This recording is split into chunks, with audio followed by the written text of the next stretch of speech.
recording. Adjusting the settings there. So we should be recording again.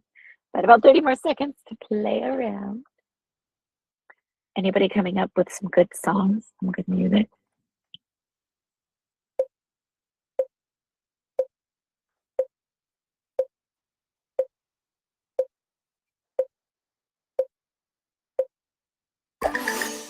All right. So hopefully you had some fun looking at some things putting out that, oh yeah, the stickers would be cool. It would be amazing if you could search and like look at for stuff. But I want to share, like open up with this because most of what we're going to talk about today is things that we can't do with students, things that are like for us, for our lesson design. This session is geared towards lesson design. But I do, anytime I can show off Google Arts and Cultures, I just love showing it off.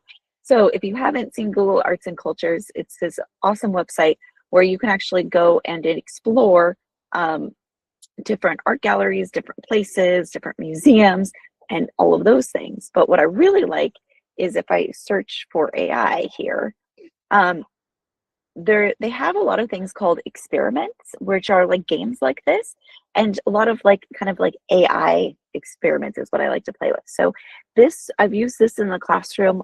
You can do these activities with students, so you can have them do the same thing, have them look through all those same things, but you can do these experiments with your students. And so this is a great way for students to start thinking about AI and to start looking about AI. Yeah, and great to use with like different things. Let me look specifically for the experiments here. But one of the ones that I really like using with students, that I use a lot with, is this musical canvas. So students draw, and then it creates an AI song based on their drawing.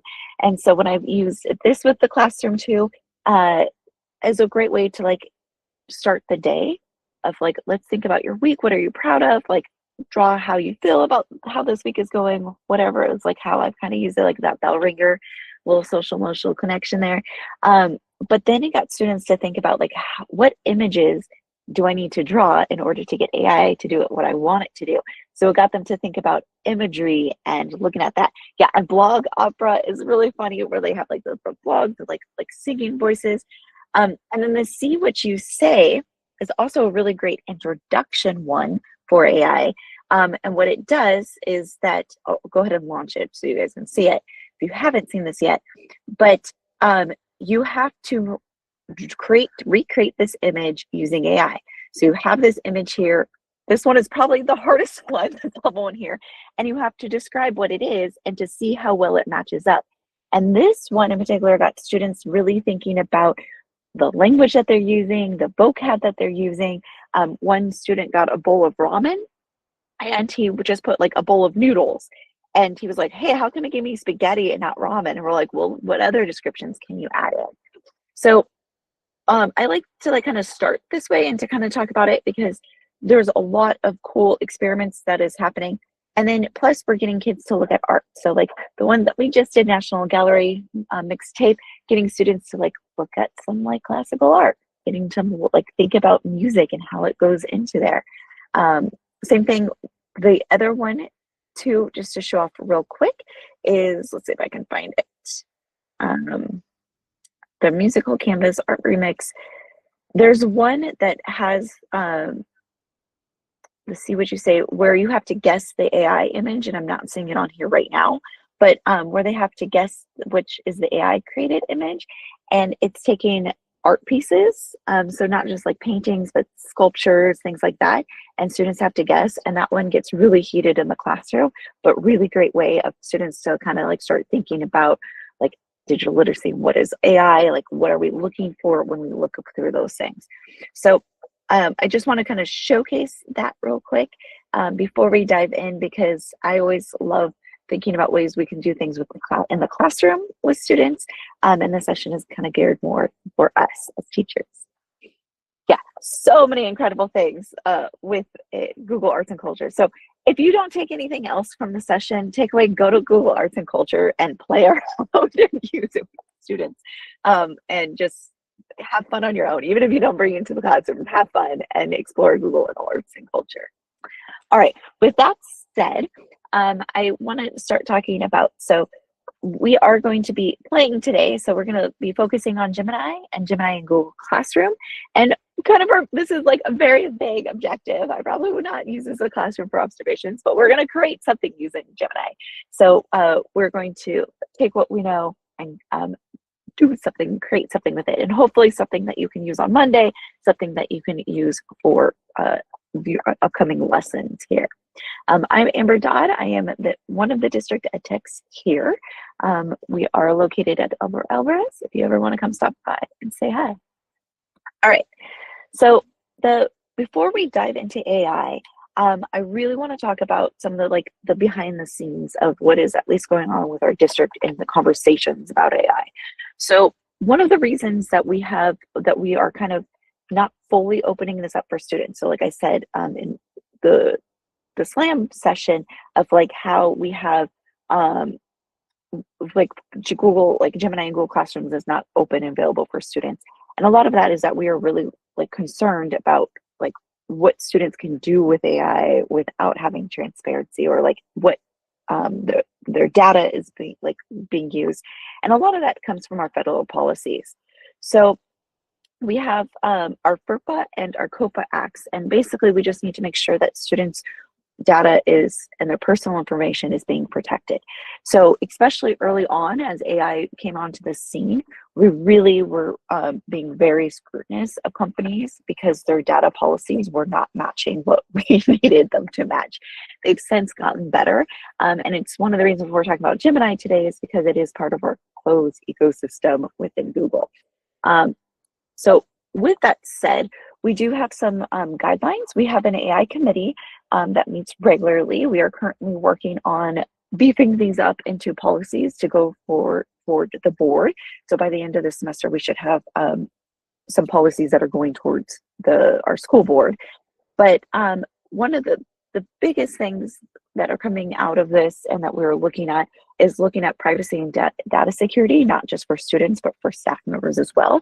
Our ethical use, so really looking at fairness, equity, and academic integrity. So making one of my biggest talking points is that we're not just using AI, we need to teach students how to use AI so that they're not just using it to cheat or to write their papers, but how can we use it in a responsible way as well.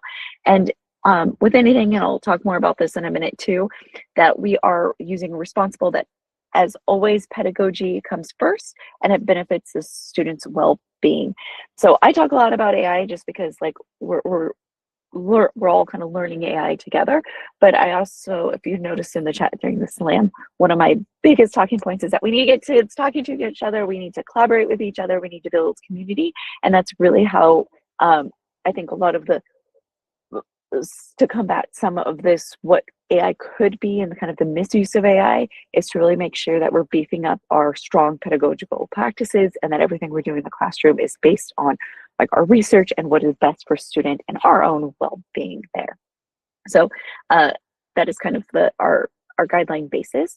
These are found on the EdTech portal, and once we have more stuff being released, we'll be releasing that as well.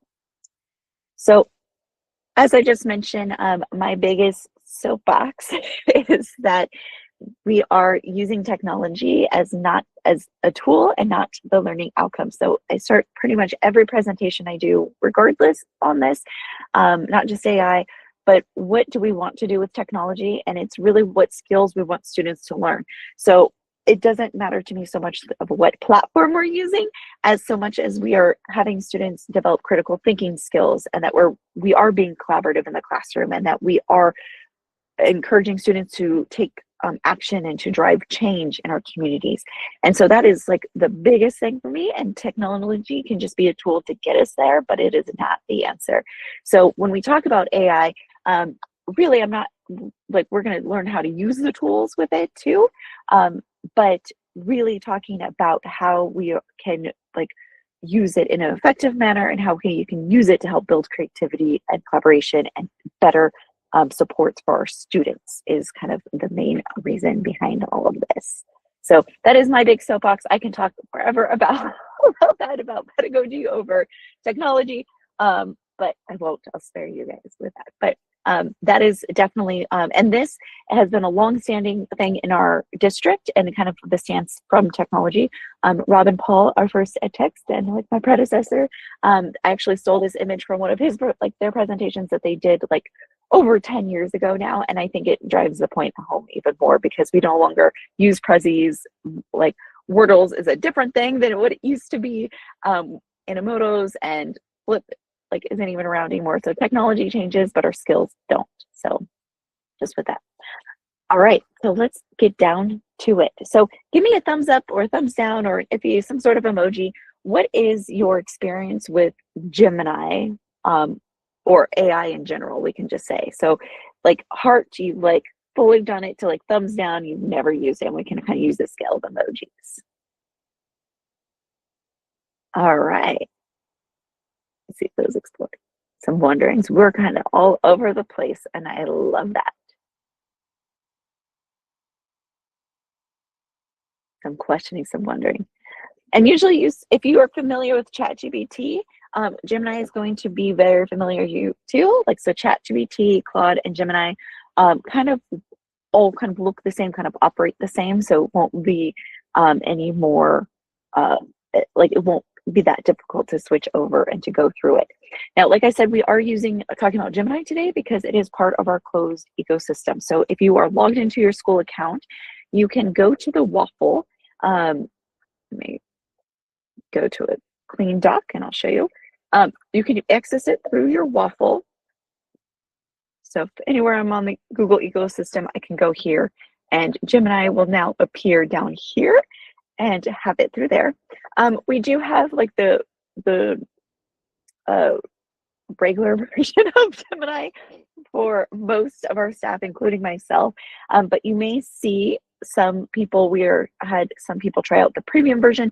So if you're like on a friend's computer, especially like an ed tech at your site, they probably have the premium version. So they might look a little different. But most of we can do everything the same. So Gemini can be accessed through here, or it's gemini.google.com that we can access it. And one thing, so Gemini, oh, that was my Gemini and it came on the wrong time. So Gemini works just the same as ChatGPT. So I have the video on the screen playing. And so one of the things that I love about Gemini, and I see Estella talked about Diffit too, is that it makes differentiation really easy in our classes. So I don't have to spend hours really trying to figure about each student. I can really kind of let Gemini kind of take some of that heavy work from me. And so one of the things that I loved doing for students was making choice boards. I really love giving students choice, especially if you follow like UDL practices and stuff like that, but they can be very time consuming to create. And so one of the things I just put here is to create a choice board for 9th grade students to review Romeo and Juliet. This is an end of the unit review and should include an analysis of characters, plots, and literary devices. Now, I'm just using this as an example, but as a classroom teacher, I would also probably put in some of more things like my review sheet or any documents that I use, I can add it in there. And so now it's just it kind of gave me this. Gemini, just like ChatGPT and Claude, will give now suggestions. So it said, do you want me to create a rubric? And I said, yes. Provide a rubric for each assignment. And so now it's generating the rubric details with that. So we can see, and then it's like putting it into table format, and I can export it to sheets, and I can do all of that within Gemini. Now, with anything, when we talk about AI, I will never just export this to sheets and send it off to students without first reviewing it first. I like to think of AI as kind of that starting point, and then most of the time, I heavily modify it to like make sure it fits my tone, make sure it fits, like I tweak it quite a bit before I give it out to students. One, that is just who I am. Like, you give me something and I'm going to make it my own and like totally modify it. Like, you could hardly ever give me a slides and then I'm going to use the exact same slides. I'm going to like modify it for me. But so that's part of my personality. But also, one of the biggest things that when we talk about AI, we need to talk about keeping humans in the loop and making sure that we are really fully analyzing it. We are still classroom experts and knowing our students the best for that. So one thing with this too is think about, just like when I was like showing here, is that usually AI isn't a one and done thing with me. Um, when we use AI, whether we're using Claude or ChatGPT or Gemini, we need to be thinking of like kind of having a conversation with AI. So you can ask it to modify things or say like, that's not exactly it. Or can you modify the tone? Can you do it this way instead? So you can also ask AI to kind of modify and to like do things too in the chat. So this is more of like a thought partner of like where you can kind of ask it to tweak things, how you can use it to that way. I really like using AI as kind of that thought partner. A year and a half ago now, I was in grad school for my English master's, and I have two small kids at home, and so I was doing a lot of my writing at like midnight, which is like not healthy, but that's what my time period was. And whenever I got like writer's block at like midnight, I would like, okay, how can I do this? And 99% of the time, I like did not even use what AI did, but it was just like having that idea bouncing back that allowed me to kind of keep going or to like change gears just enough to be able to like keep going. So that's one thing that like AI I think is really like beneficial for, is like being able to like ask it those questions, to be able to like go through that with it. Now, when I mentioned AI as a conversation, one way that we can use it, and let me pull up this actual sheet, but last year at RTI, I went to William Ferreder's session about using AI, and I really liked his questions that we have here. So let me pull up the session. I'll put it in the chat so you can see it, or it should be linked in the presentation if you have it in the presentation. Let me show you where you can find that. So I'm on the EdTech portal, and I went to AI training and resources. And if I scroll down here, oh, my mouse is, I'm like at a different setup than I usually am. And it should be, oh no, where'd I go?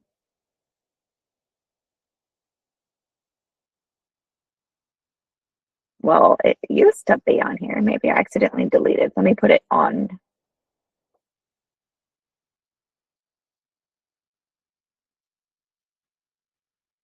Okay. I will have to put that on there, but I will get that on there in just a second because it's not where I thought it was.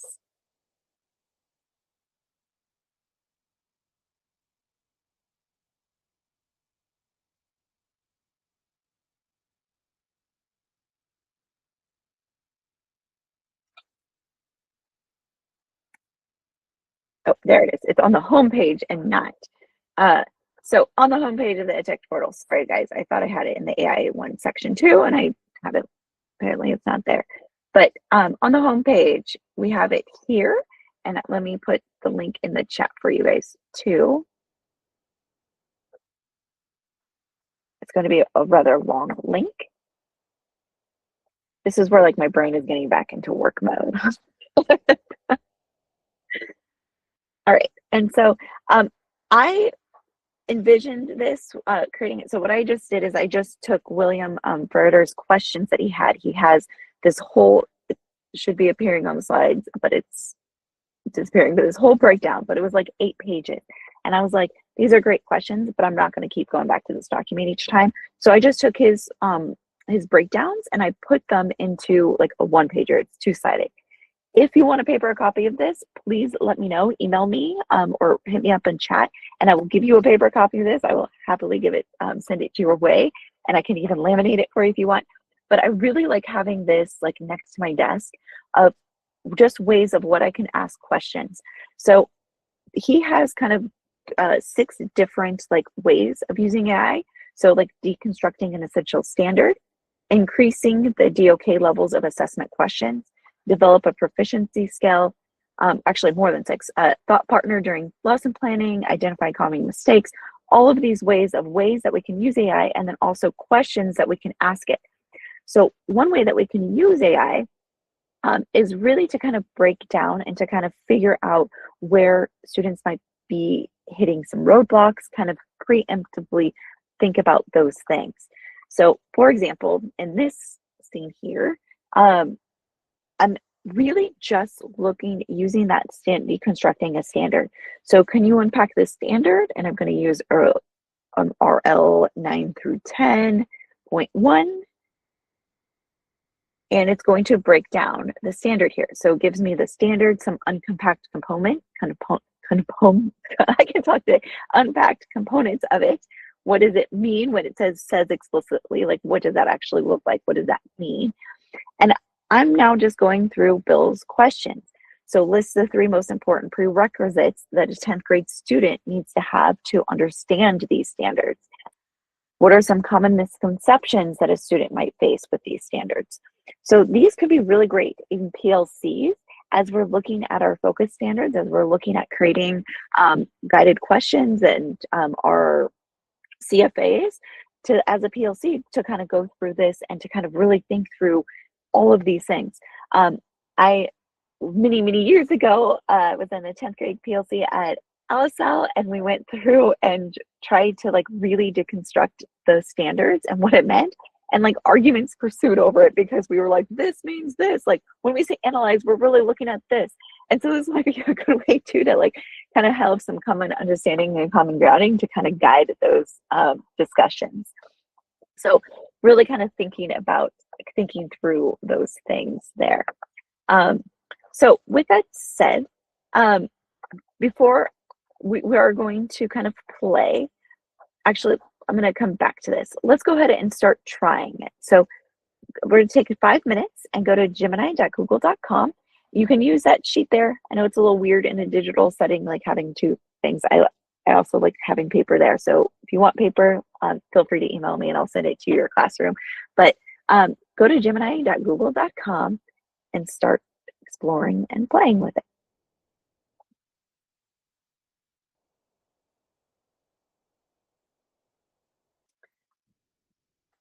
Yes, so you can upload. I haven't tried Gemini for slides yet because it hadn't been great, but you can upload. Let me go to my screen. That's right. So in Gemini, you can upload files or add directly from Drive. So let's see.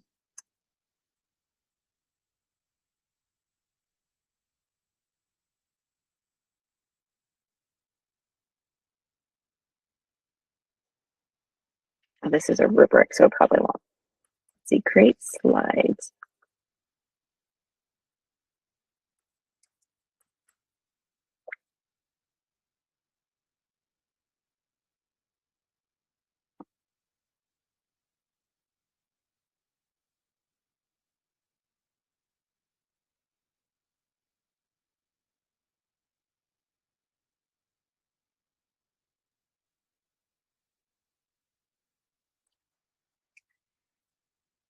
So it is going to, it's not going to put it into slides yet. Now, this is where the premium that we were testing out, we could go directly into slides and do it directly into slides there. But the like normal version of it doesn't have that. So within Gemini itself, it's just going to give you kind of the outline of slides. Yeah, and I think that's where we can still tweak it, or like where I would say it's still tweaking. I personally don't want, like me personally, like I'm just like so like everything's so modified and tailored that like I just do things myself. And so like I think that's kind of sometimes that's a fault of mine. So I usually don't use AI to create slides just because like they've never, any program that I've used never fully understands or never really fully does what I want artistically with the slides. Bill, do you have something to add? Yeah, I just wanted to verify. So the premium version of Gemini can create Google Slides? It can. It's so in the premium version, one of the differences is that you can, it's embedded in all of the things. So instead of going to Gemini or going to like Google Classroom to use Gemini, it's automatically pops up in like Gmail or automatically pops up in Google Docs or Slides. And so that is like one of the differences there. Whereas like here on our versions, they don't, it just exports to Docs and where we can draft in Gmail, but it doesn't do it to Slides quite yet. Yeah. So from the Gemini prompt, can you create slides, or like within slides are there Gemini features? So for example, like within Gmail, I think there's like a Gemini feature and it can summarize the Gmails from a specific person, for example. But from like a Gemini prompt, I don't think it would allow a person to be like writing. No, it might write an email to somebody, but not, it wouldn't send it. It's I'm confused about like the limitations. Carolyn, how did you have it make Google Slides for you? Because I'm just getting the template. In Google Slides, without the like on our version, it will just, let's see.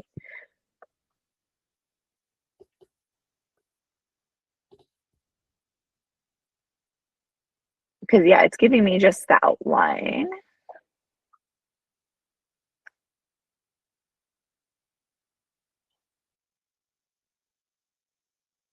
Okay, so just keep asking for it.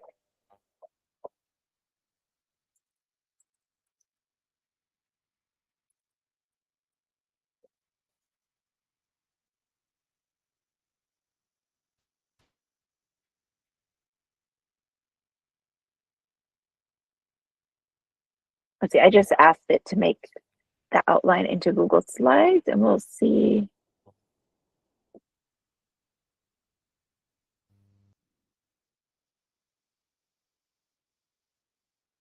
So you can copy the Google scope.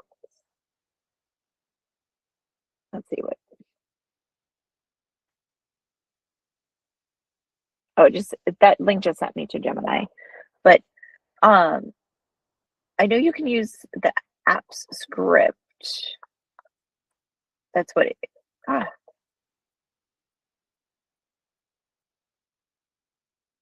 Oh, open a new Google presentation. You can go to app script and put in the code there. One thing that AI is getting increasingly good at now is that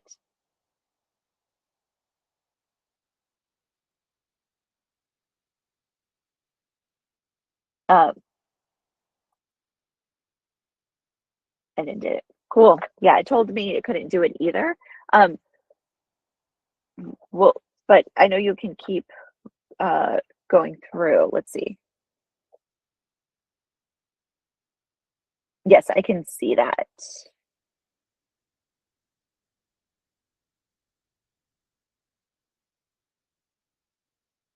Oh, this is the next bit. This is where it's probably going to come into. Okay, so you guys may have noticed. Let's try it this way to like for exact thing. I bet this is where it's coming over.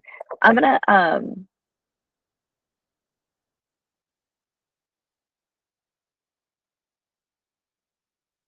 so I bet I know where we can do it within Gemini within this. So I just haven't explored it totally much, but I did want to talk about this next and kind of go through it. So let me go back and share. Oh, I love that it just automatically shares again. So within Gemini, we now see that we have these tools. And let me, sorry. Within Gemini, we have these tools now. And so we have guided learning, and I'm going to put up a like sheet of it, and I'll show you the differences between all of these so you can see. Guided learning, deep research, create images, and Canvas. And I bet the Canvas is where we can get it to create a slides. So let's try Canvas. And let's do,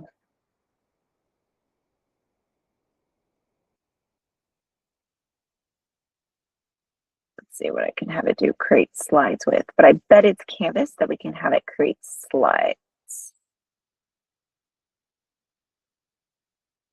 I'll just, this one I'm not sure if this is going to work totally. Create.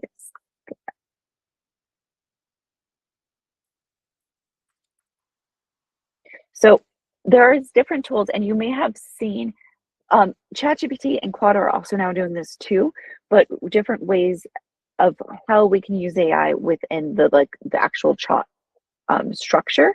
And so one of those ways is to create, there it goes. So one of those ways is through Canvas. And so there's lots of different tools now within Gemini that we can do it. So we have guided thinking, deep research, Canvas, and images all within Gemini now. So this is where we can get those slides created within it. So let me, while it's thinking and doing that, let me talk about the differences between those two, because that was what I was going to talk about next anyways. So on the tools for how we can think about it is we have different tools that we can use within AI. And so we have our kind of our default setting of AI is kind of that conversational piece AI, where it's going to kind of create things, it's going to like write things for us, that type of stuff. We also have guided learning, and this is good for like education and comprehension. So that we can use this to like create quizzes and hints and explanations, have real-time conversation. If you're in school right now, in grad school, this is what it would be good to help learn the material and kind of get some more practice with that.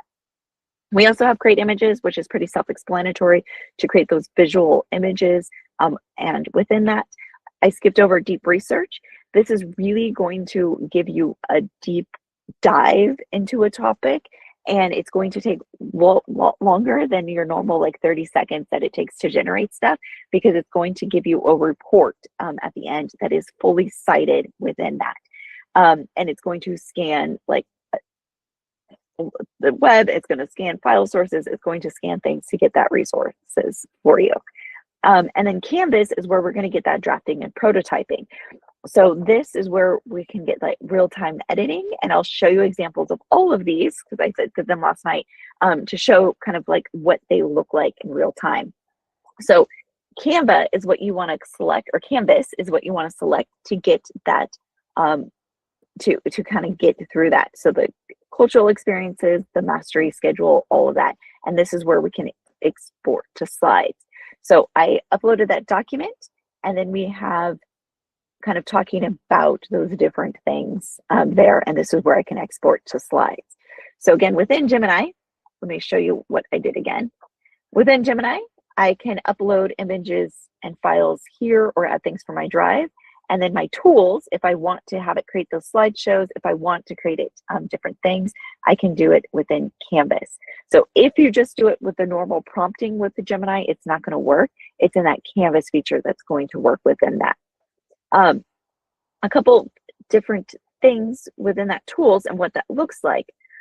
So I just asked it to I was kind of playing around with the same prompt. Now, I did the exact same prompt, even though I forgot a question mark at the end, but I copied and pasted in, staying true to it within that. But I just said, what is the difference between the Google Gemini tools, and then listed the tools. And so the kind of your default setting is going to give you kind of like this kind of response. So comparison of the tools, it gave me a chart. It's actually the same one that I put onto the slides. I just changed the coloring of it. Then I can ask it, this one was kind of like more of the, I think it was the same one.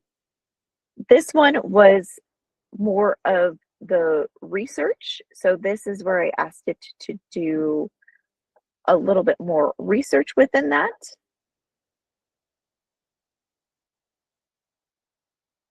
And then the research plan, this is where it kind of gave me, like, this is not your normal AI response. This gave me a full, like, dissertation of, like, the different. So it gave me the pedagogical scaffolding of guided learning and theoretical foundations and Socratic mechanism that AI use. Oh, there should be tools. Maybe I would try just refreshing the page and maybe clearing your cache if it's not working for you. But yeah, it should be working for everybody. But if it's not working for anybody else, please jump in too if it's not working for you. So as we can kind of see, like, there's like a little bit more differences in how we can use these tools and how we can understand them. One of them I had to create an image to. So depending on what you want, Gemini can now kind of go into like more specifics within that. So we have our tools, we can upload those files, and then we can do the guided research and whatnot. You can also control the thinking of it. So do you want it to think pretty quickly? That's kind of like more of the default setting. or if you want it to take more time, or pro version is going to be like more of that version. But now we can kind of customize our AIs a little bit more. So we are running out of time for this session very quickly. But I think what we'll do is we'll continue going, and then after we come back for our next session, I'll kind of go over more of the gems in Google Classroom. But take a minute and just kind of go through, like, use the same prompt. So for my prompt is, can you explain the difference between the different tools of Google Classroom or Gemini? And just take a minute and use the same prompt and use the different tools to show what the different outcomes will be. So we'll take about 2 minutes on that. Tools doesn't work for you either. All right, if tools isn't working, refresh the page, clear your cache by going to your history and clearing the cache there. And if it's still not working, send me an email or a chat, and I will make sure we follow up on that and figure out why it's not working. All right, and like Carolyn pointed out, of like having the photo credits, one thing that is I think AI is getting better at is actually crediting sources. Now, you still have to double check and verify everything that AI does, because there has been times of like, and I saw this in when I was in grad school too. I'd ask it to like look for research, or like give me some ideas of like where I could look for like research with that, and it gave me like fake like sources. And so double check your sources before you use it, like even if it looks legit. And also make sure you double check any quotes or any things that AI produces from that, because there have been instances. I know a school district in Central California, they got into hot water because they used legit sources, like the sources were true, but the quotes that AI pulled from those sources were made up sources. So double check everything, but I think AI is starting to get really better about including those sources, including those citations, really kind of showing you behind the scenes a little bit more than it had in the past with that. So kind of different ways that we can use Gemini and how we can get through those things and how we can kind of create those things within there.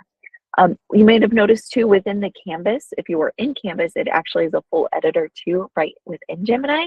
So you have the ability to edit without having to take it out of Gemini if you would like it to, which I think is kind of a cooler feature, really getting guys human in the loop right away.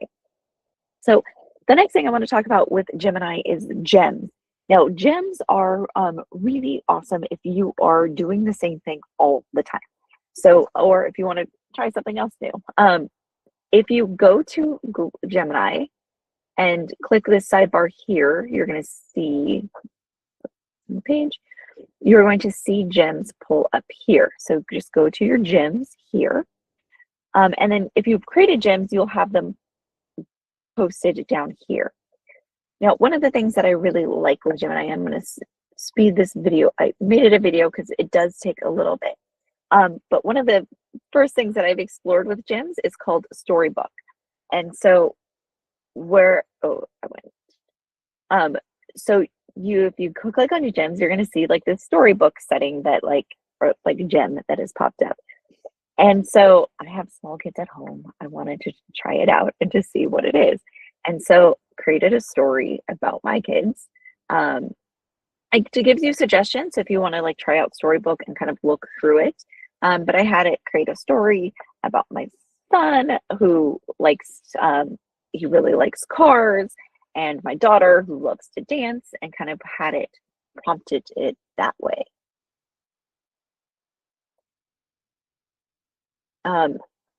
And what it does is then it creates a story about them. Now, this is really beneficial. One of my coworkers, she uses this with her son, who has autism and has a really hard time with like changing schedules.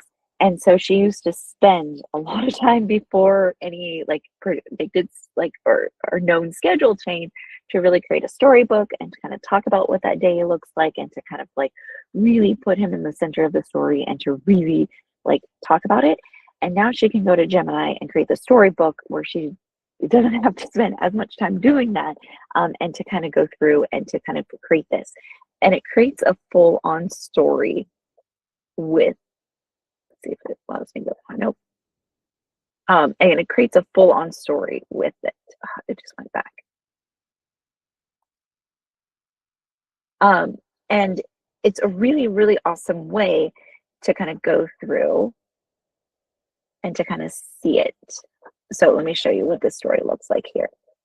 So it's called The Vroom and the Twirl, and it's a picture book. Now, you can't share it with students unless they have the Gemini. So like I print these out for my kids.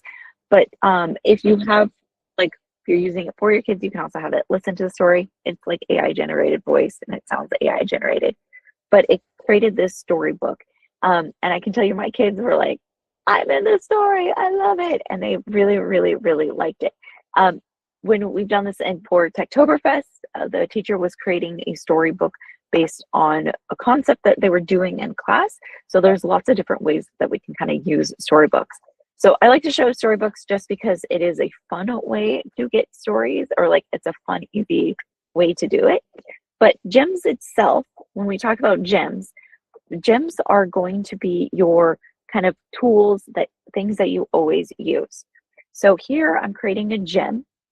It can be exported to PDF. Let me double check. I know I've printed it out. Let me look. I know I've printed it out, and I can't remember if I had to do it through PDF or how it gets downloaded. So you can download the stories here, and it's downloading right now.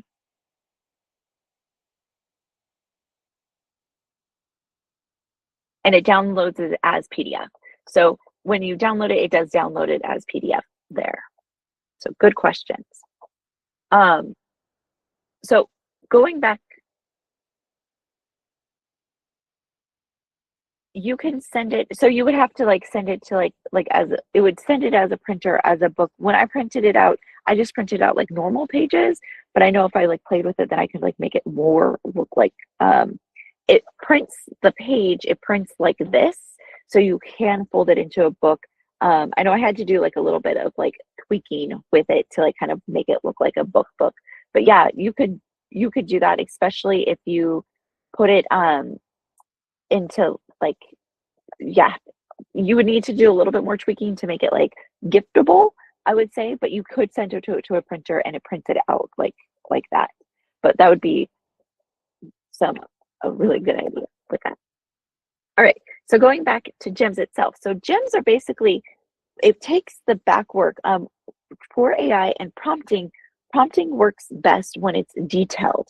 And so if you are doing something all the time, like I need to integrate the portrait of a graduate into my lessons, and I want to like start using that more, but I don't want to have to integrate that every single time and like talk about that every single time and upload the document every single time. So I can create a gem. So here I just uploaded my portrait of graduate competencies. I'm giving it in a description, and I even decided that this was a better title for mine than the description. And so I'm changing it. And for this particular gem, I just put in the portrait of a graduate, but I would also put in my like unit plan or my like lesson if I wanted it to. But things that I'm going to be using like pretty regularly. So if I'm like working on Unit 5, I would probably upload the Unit 5 standards and upload like Unit 5 documents and go through it. And then I'm giving it instructions. And so now these are the things that I don't have to type out every single time I use AI. So you're a 10th grade ELA teacher, and then lessons, I think it stopped working.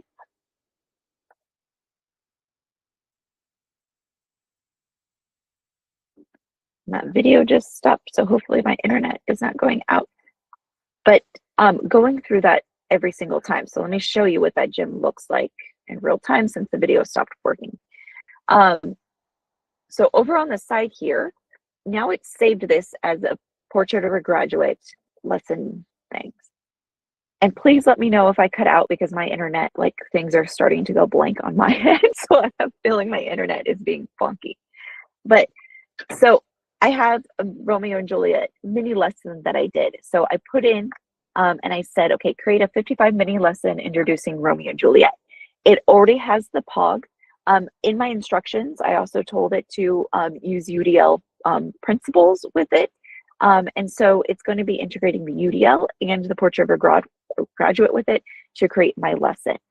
So these gems are really useful for everyday things that we're going to be using a lot. And now I don't have to give it the whole background story of who I am and what I want it to do. I can just have it do the thing.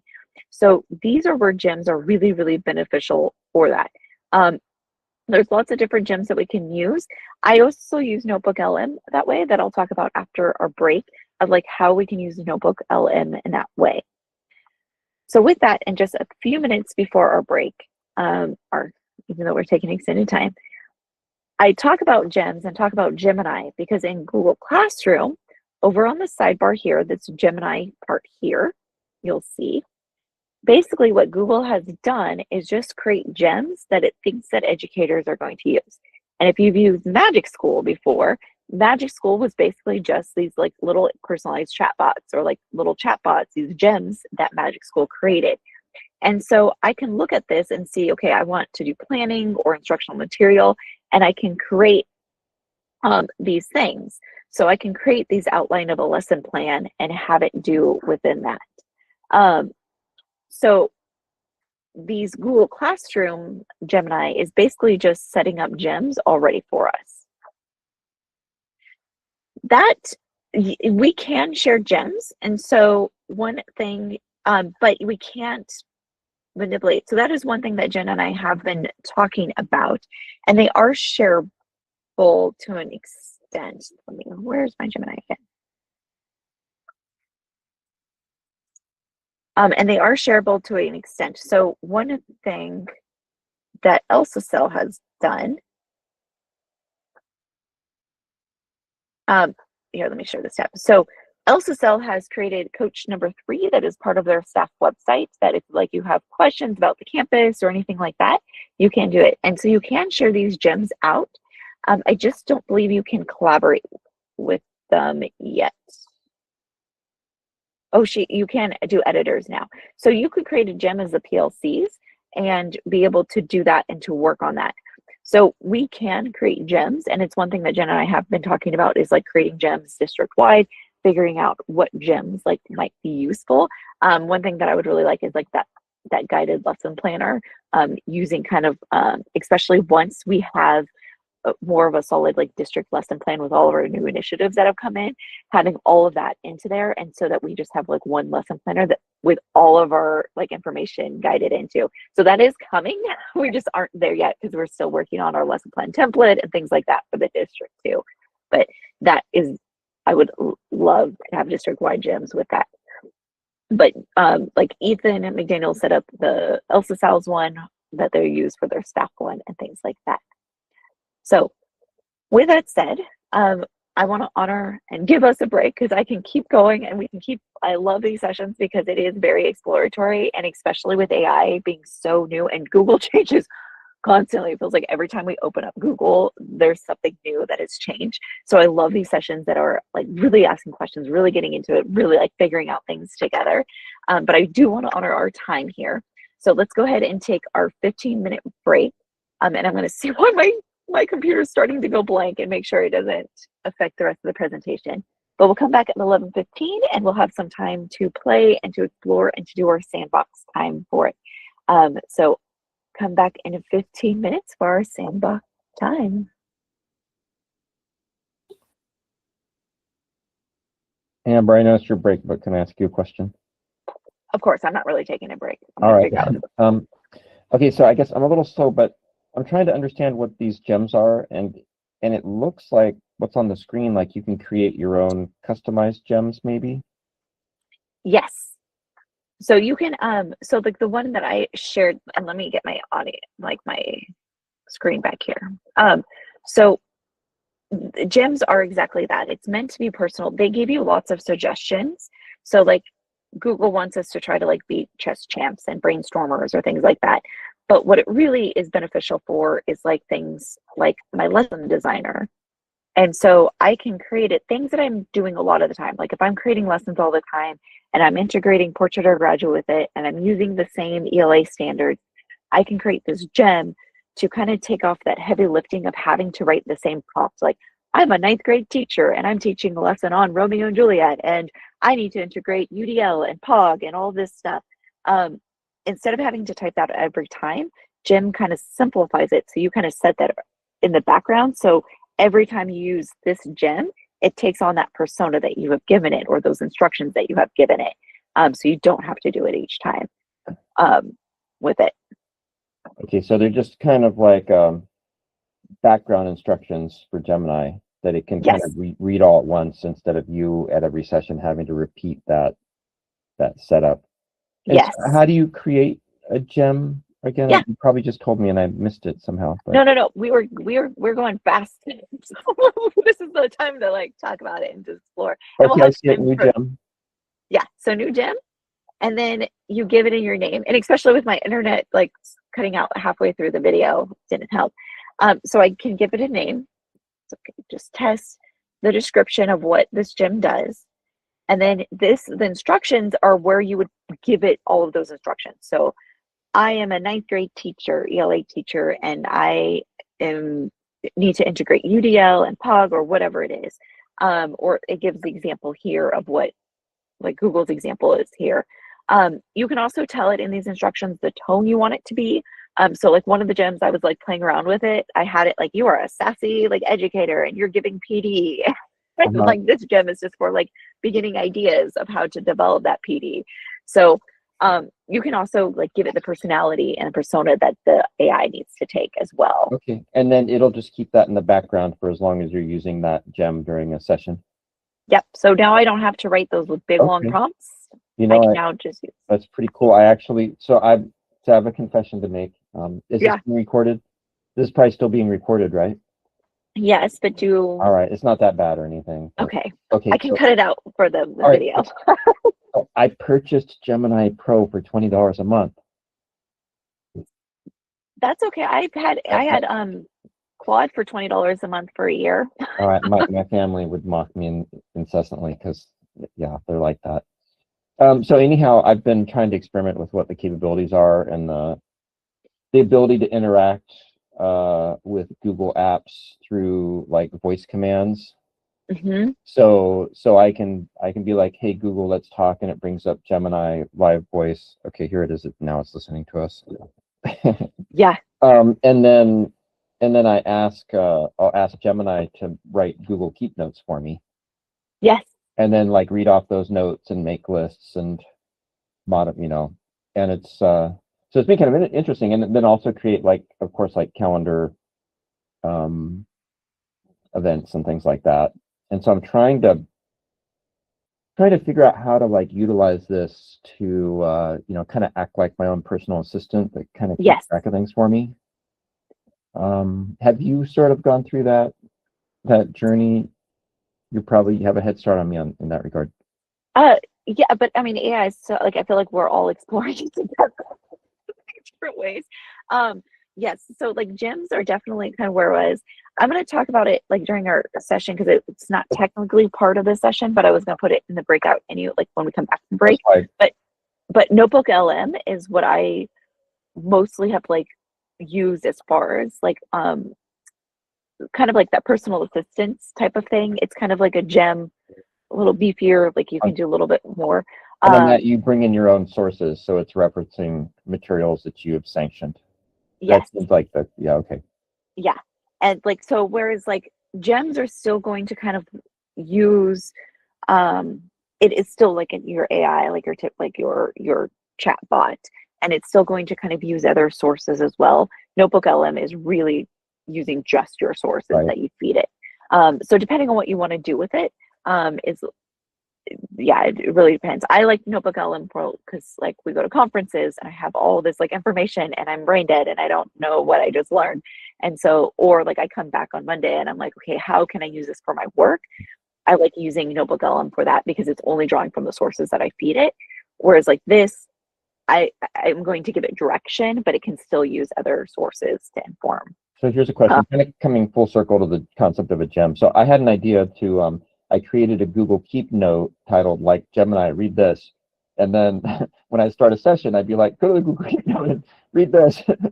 Title like set the stage, but it hasn't been entirely successful. Like it forgets. And I also like, I tried to have it log like exercise data, but I wanted it to log it in a fashion to where I could just copy and paste into a Google Sheet. Requires certain formatting rules. Yes. And so I tried to like include all those rules, like read this, here's all the rules I want you to follow. But then it still wouldn't log things correctly a lot of times. There's still like some limitations with like Gemini in general. Like I think with spreadsheets, I know it's getting better and better, but we were trying to have it we were experimenting and looking at like have like scoring written responses, and it would stop about 15 like students into it. It would just stop. Like, and we're like, okay, well, and the 15 was the most we could get it to do it once. That was about a year ago that we were trying that, and it would never do a class set for us. Now we haven't tried it in a year, so it probably is a little bit different. And but you're like, Gemini, I thought I could count on you. You know, it's like, come on, like we're trying so hard. And yeah, there's definitely some limitations, and some definitely some Google like, what are you doing, Google moments. Like one of those moments is the main reason for students is that want full teacher transparency of like how students are using AI. And Google, like we could turn on Gemini for Teams right now, but teachers would not be able to see what students are doing with it. And that to me is like a big, like, not just from like a security, like I need to make sure AI is working the way that it needs to work in my classroom, but also from like, if I'm teaching students like how to write prompts effectively, I need to see what prompts they're writing to see how I can better help them. And like, but Google hasn't quite gone there yet. But here's a weird one I came across last night. Is in a Google Keep note, I wanted Gemini to like kind of follow these set of instructions to log data correctly.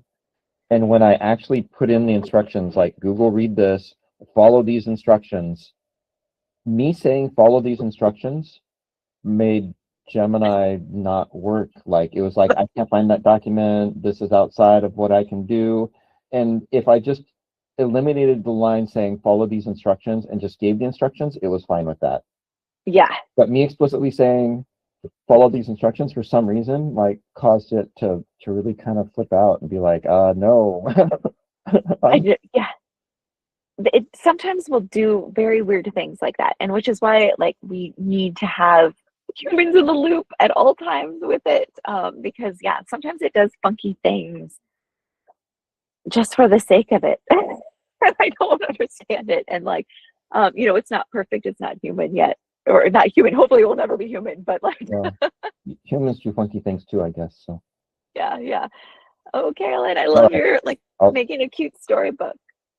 Yeah, so AI, sorry, so I'm gonna ask a question, AI hallucination. So like hallucinations is when they kind of, AI makes up things or hallucinates information. And so it's basically where AI will get things wrong. And so yes, AI can hallucinate. It's and I forget, there's a better term that people have started to use besides hallucinations, but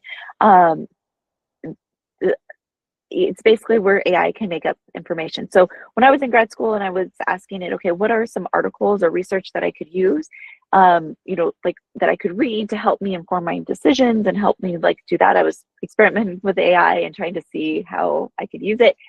And it would give me a list of 10 articles. And I would say about at least 2 of those articles were fake articles. I could not find or locate those articles anywhere. And so, and we do see that, like, especially if you really kind of look in the nitty gritty of things where like it can kind of make up information, it gets things wrong, that type of thing. I like to say like AI is your like people pleasing friend. It's not your friend that's gonna like tell you the truth the whole time. It's gonna like want to just please you and to like give you information and to like make it give you an answer even if it could be the wrong answer. And so like I don't trust AI as my like my bestie. AI is like my friend that's cool and is a good person to collaborate with. But like, yeah, yeah. And there's a lot of scary things with AI and a lot of scary things. So we can go the emotional scariness, we can go the environmental scariness, but yeah. Yeah, and it's true that no reason why people are marrying AI dolls is because it's trying to please you, it's trying to um it learns like how you like to be spoken to, and so it kind of implements that. One of the scariest things that I've seen is this content creator that I follow online that uh, had was a drug addict, and then he like came back to drugs, and we saw that whole breakdown in real time, and it was just an awful like story. But one of the scariest things that like kind of came out of that too is that he started talking, he named his chat gpt Brian, and started talking to Brian and going to Brian for everything. And um I really thought that Brian was like an not just a computer talking to him, but like a higher source talking through the computer for him. And he started posting these like crazy things with that. And it's one of the things that scares me with students too, is that, and one of the reasons that I really fight for teacher transparency when it comes to AI and how it's being used in the classroom, is that I don't want, especially our like very vulnerable population, to of students and adults that you misuse AI in that way or become too reliant on AI. There's a whole thing on like character bots of character AIs and personifying that. And yeah, we've seen the stories about people being actual relationships, even if they were married, um, with AI. And so that's one of my biggest fears of like, especially like opening it up for students too, is that making sure that we have full control of AI in our classrooms and how students use AI, because that's one of like character and that reliance on AI is one of my biggest fears of opening it up for students. So just a word of caution. Yeah. All right. And yes, I will post the next sign in. We'll begin technically we'll still take about 2 minutes. So I love these conversations about AI, but we'll get started and officially get started with our presentation again in 2 more minutes to honor our time. But yeah, but that's going back on my soapbox with that is one of the biggest reasons why we have not turned on AI for students, just like open Gemini for teens for students, because they can go to and just like put in whatever they want. I really want teacher control over usage in the classroom, for that very reason of like, we should make sure that students aren't going off the deep end, just like our staff members. Like, I don't want adults. I've seen adults going off the deep end with AI, and it's a scary thought with that.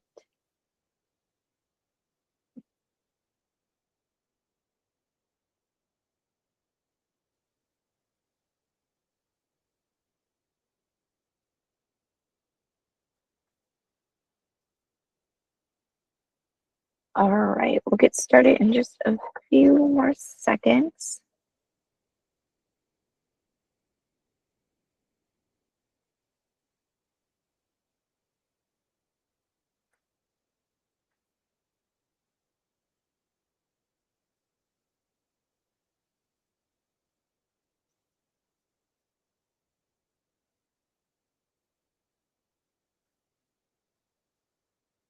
Yes, I love that. I'm gonna have to use that in our next like slam where we do a deep dive. I love that so much. Okay, sorry, I'm gonna go back because I had to restart all the slides. So now I lost my spot. But we should go here. We talked about Gemini and Google. We talked about the different types of learning that happens and tools that we can use. So guided learning, deep research, create images, and our Canvas. Images on AI, just a side note, I still think like it still doesn't quite get it right. I was playing with Canva again yesterday to do images, and like it's getting better. One thing that I found that AI does not do well is roller skates. If you ask it to do roller skates, you get a lot of funky things that happen. So AI cannot handle roller skates, I have found. We've also talked about gems. And so gems are our own personal like chatbots that we can create and we can put in those documents. So for those occurring questions that we're asking it, we can have it set up those lesson plans. We can have it set up all of those things and create those personal gems for ourselves. Now, this is our sandbox time. We briefly talked about Google Classroom and Google Classroom AI. Those are basically those gems that Google have set up for us so that we can use them and we can go through them. One thing I will note with the Gemini is that some topics are still, like, Google plays it pretty safe when it comes to AI. So some topics you may find that they don't really work well. Like we found during Techtoberfest that doing a unit plan on the Holocaust, Gemini was not comfortable talking about that. And that is particularly because of Google's past experiences with AI. They kind of had some learning to do at the beginning, so they now kind of play it safe, and especially in education accounts, they kind of play it safe when it comes to topics. So you might hit some topics that AI is like, I can't really talk about that, and that's why. So just be forewarned there. Last thing I want to talk about before I give sandbox time, and we have we'll have about half an hour of sandbox time, is Notebook LM. So I kind of added this on as a bonus as we're talking about different Google stuff, but notebooklm.google.com is where you can find this.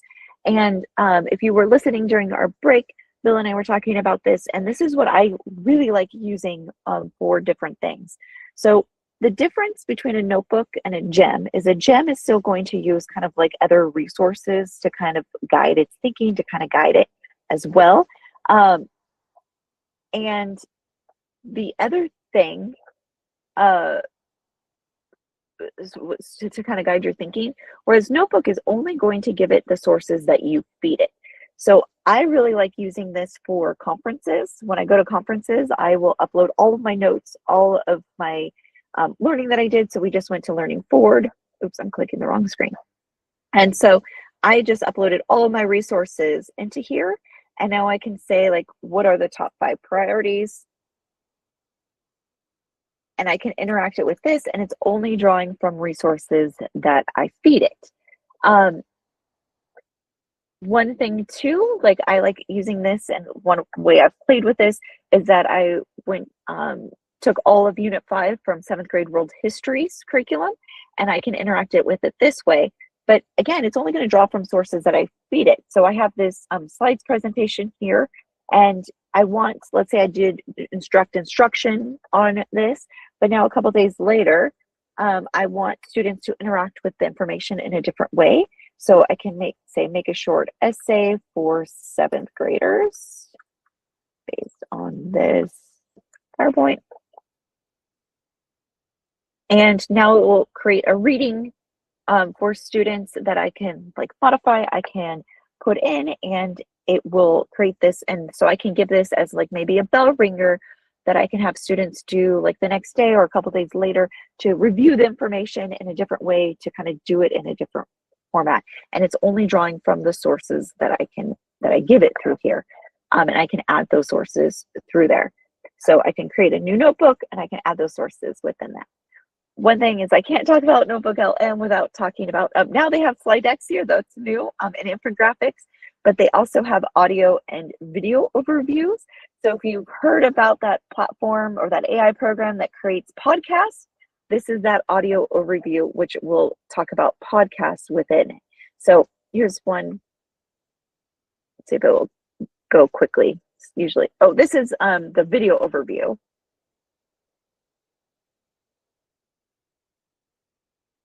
So if you want to create like video overviews over things or audio overviews, and these we can download and then share with students that way.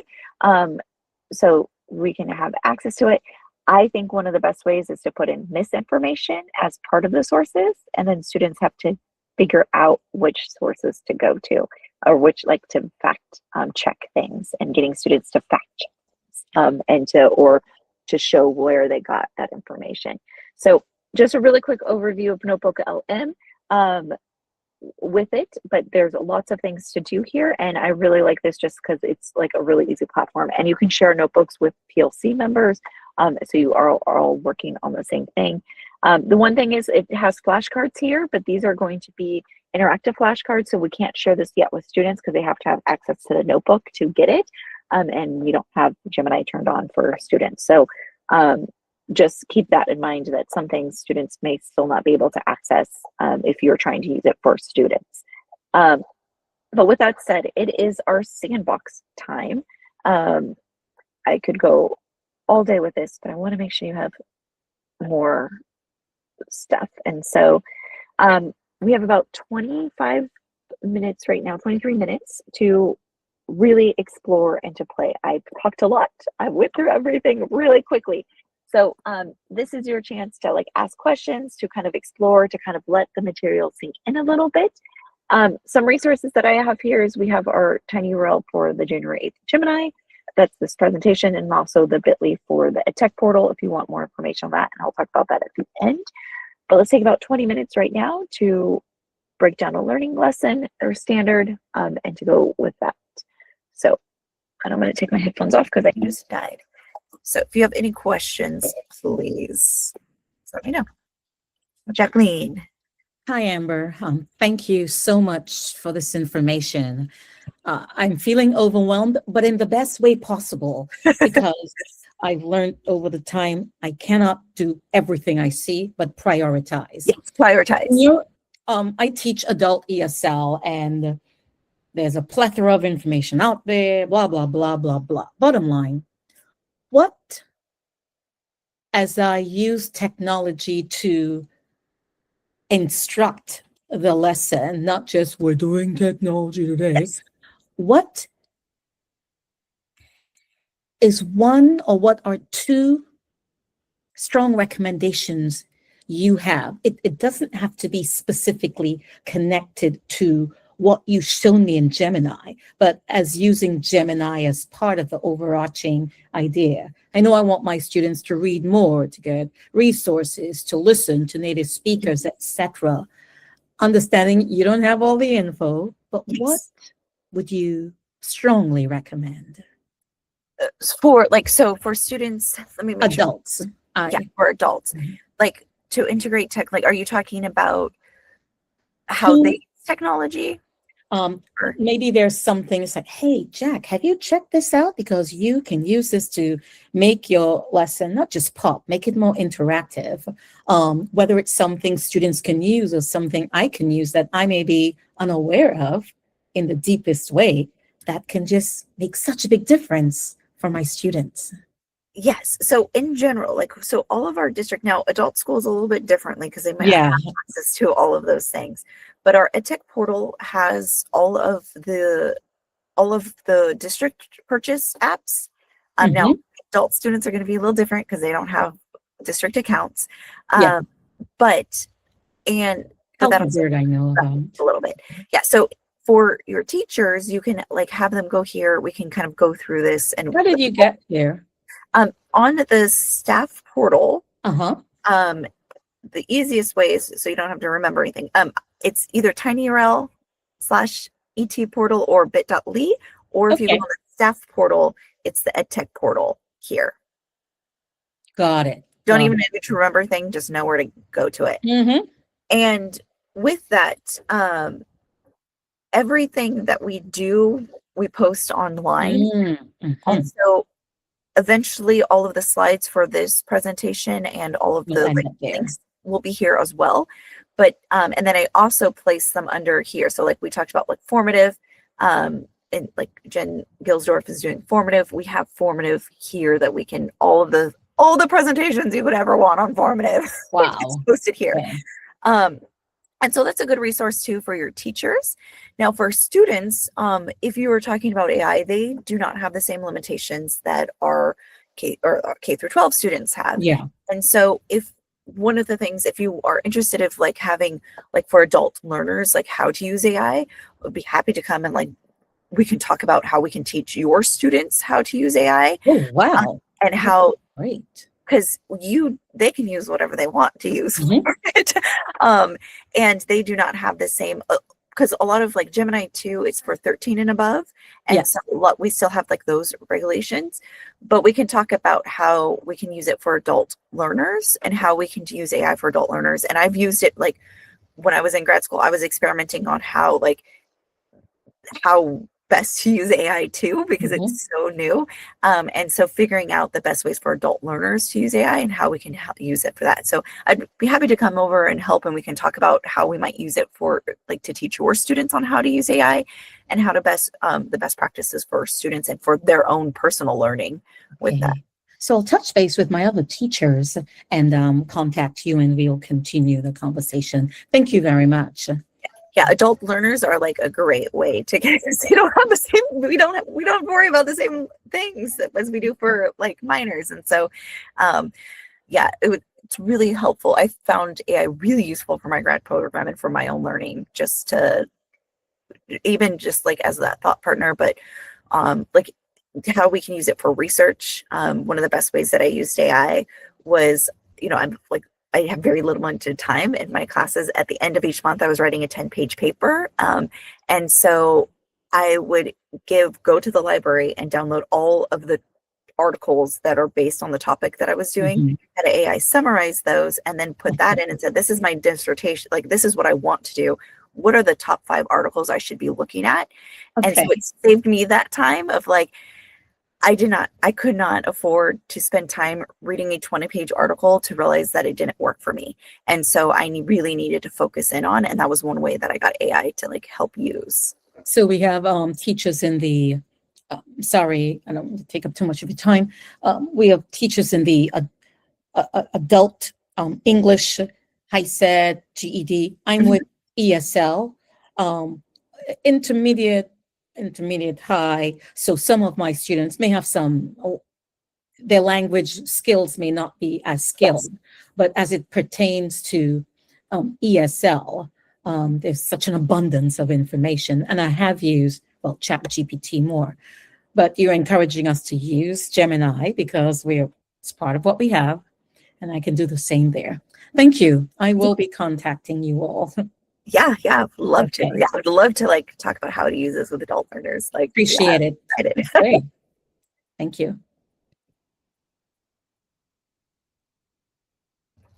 And one thing I want to point out too is that on the slides, I did include the videos for what I shared during the presentation. But if you're like, she went really fast, there's videos for most of the things, not everything in there. So you can go back and watch those videos too if you haven't noticed that in the slides. So I know we kind of went fast through things. So those videos are there. Hey, Amber, have you experimented with Opal at all? Sorry, say that again? Have you experimented with Opal? OPAL. It came up under gems, something about creating super gems. Yeah, not a whole lot, because I've mostly been trying to focus on our little ecosystem with that. But I know, but yeah, not really. Okay. I just saw it pop up and I was trying to figure out even kind of what it was. Yeah, I think it's, if I remember correctly, it is like its own, let me see.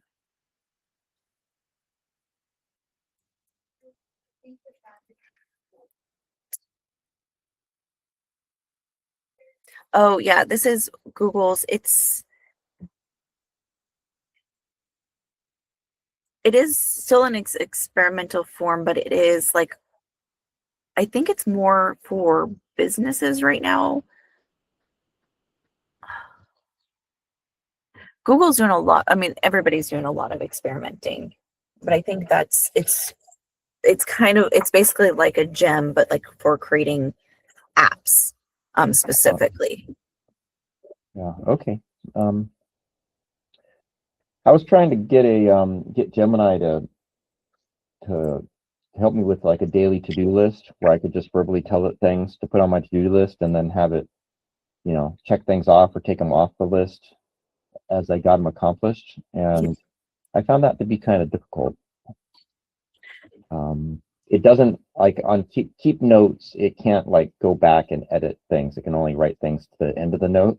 Yes. And it can't check things off So far, the only workaround that I've found is I can have Gemini create calendar events for me, and it can also delete a calendar event for me. So I can give it a list of things that I want to do, my to-do list in terms of calendar entries, and then as I do them, I can tell them to delete the calendar entry.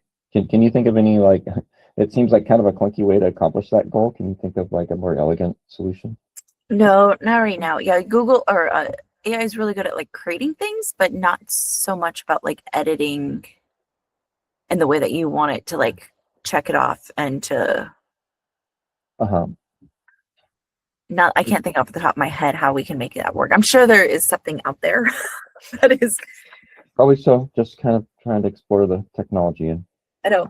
I love the way that your brain thinks and how you're always like, I'm gonna do it this way. Like, I tried creating like a Google Note, keep note, like a script list for Gemini. My Yeah. idea was like, I direct Gemini, tell it read this note, and then it would go through and read the note and be like, here's my report on the weather, here's my report on what the stock market's doing, here's your to-do list, like all these instructions, but that kind of, yeah, I didn't seem to work. I mean, it kind of worked a little bit sometimes, but yeah. not reliably.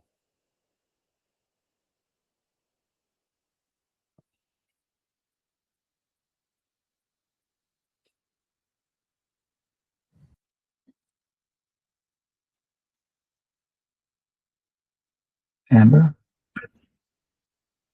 I have a question Yes. for you. I had to plug in my computer real quick. I'm trying to locate Google Classroom Gemini, and when I opened Gemini, it gives me just a limited number of tools, and I don't see Google Classroom. Are you're on your school account? Yes. Okay. So which tools, because it should give you on your school account, it should look like this.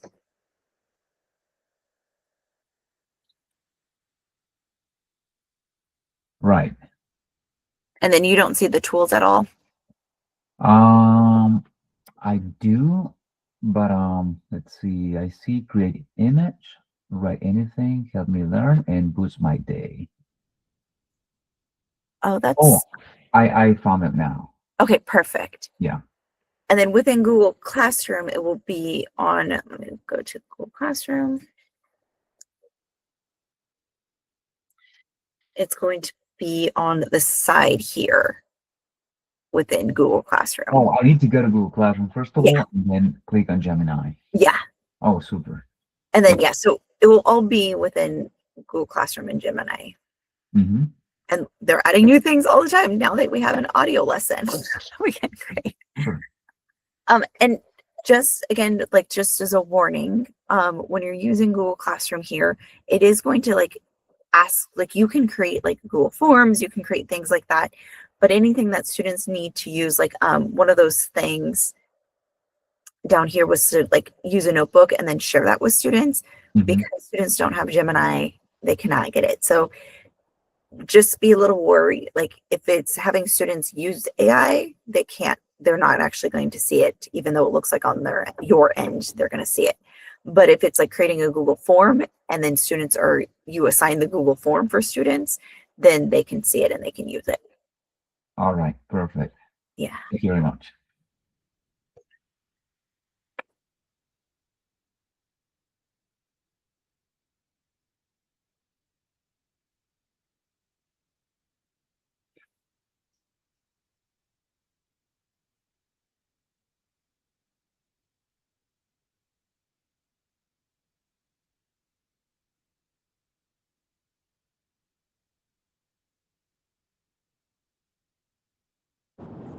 Hey Amber, for personal use, is what would be the strengths of Gemini versus just ChatGPT? I think they're going to be very similar. My personal favorite for personal use is I use Claude a lot when I was like in grad school and doing it for my own personal use. I was paying for Claude. And I just really just like the style and just like their responses better. So I would say for personal use, there really isn't that much different. One thing too, as we're talking about ChatGPT, in this next semester, ChatGPT last month released ChatGPT for Education. And so we will be getting ChatGPT for Education because it is free. You could sign up now, but it's going to make you do a whole bunch of stuff to log in for that education account.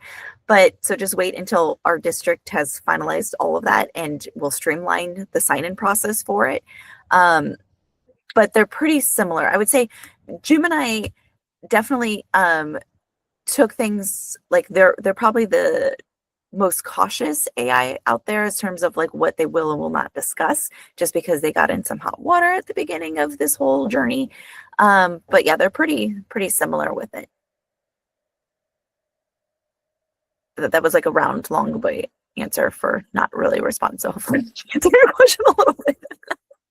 Thank you. I was just like, oh my gosh, I'm not using Gemini. I'm using this other thing. Like, what am I, but it's okay. Now I feel like going and asking each one and kind of seeing the responses and choosing for myself. So thank you.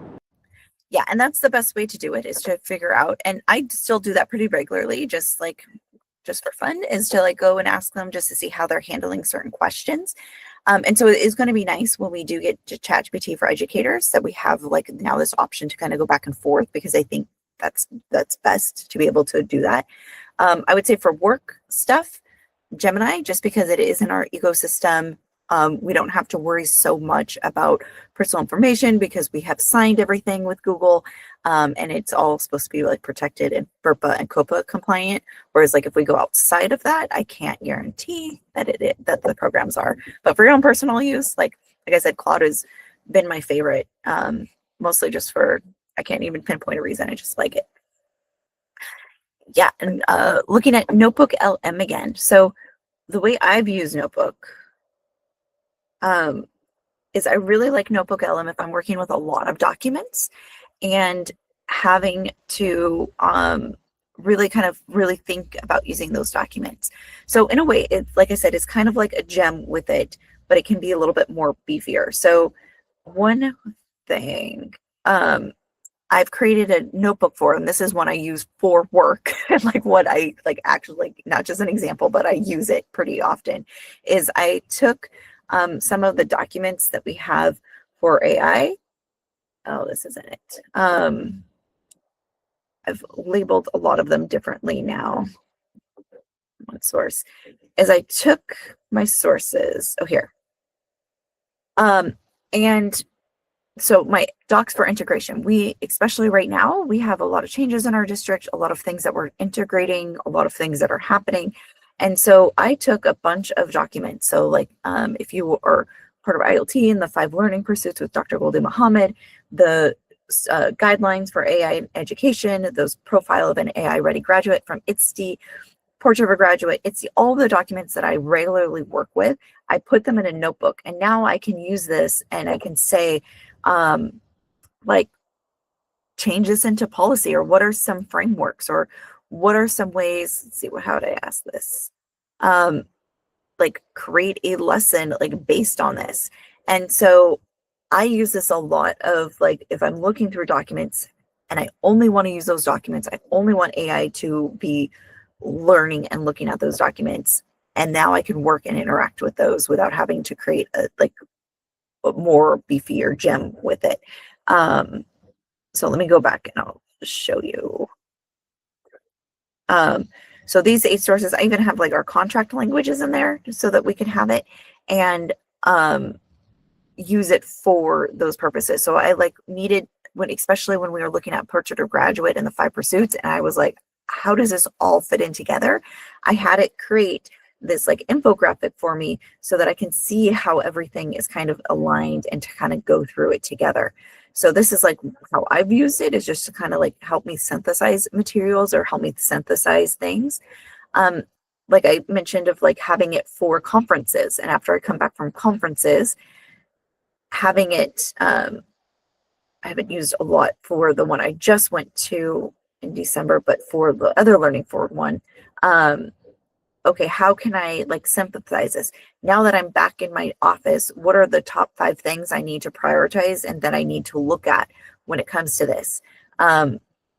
those are like the ways that I use Notebook LM. You can have it like create quizzes and questions and things like that.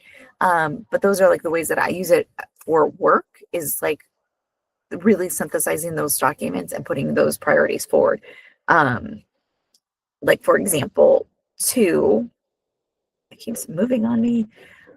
Looking at learning for this, like whenever we go to conferences, we have a staff debrief about it, a department debrief about it. And so I was like, okay, well, what are the top 5 learnings from this? Like I have to put together a slide. What are the top 5 learnings from this that I need to know? And how can I like synthesize this? And so I took this and then I put that into my slide and with all the top 5 priorities. So those are just some ways that I've used Notebook LM. I think it could be really helpful in like if you're working with a lot of documents for a unit, ways that we can look at those documents together. And so with that said, I'm happy to stay on and talk more. I have nothing else to do. I'm in the office the rest of the day. So I would be happy to stay on and talk as much as we want to talk about it, but I do want to honor our time. And so if you want more time to explore and to like get guided help to like ask those questions, please, you can stay on because you're not interrupting my day at all. But we do have some feedback. And so let me get the feedback on here. I love coming into classrooms and I love visiting sites and I love discussing how we can best teach. And so if I'm happy to come out and support you, to help walk through things, to help just even sit down and have a thought partner with things. I love talking about education. So please invite me places and I will come. But thank you for so much. And especially next week, if you're like, I don't remember what she said, feel free to look at slides, the EdTech portal, contact me. I'd be happy to help. Thank you all for spending your break with me.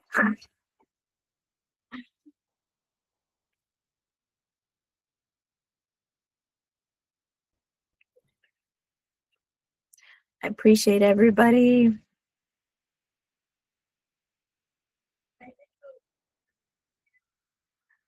Thanks for all the support. I love it.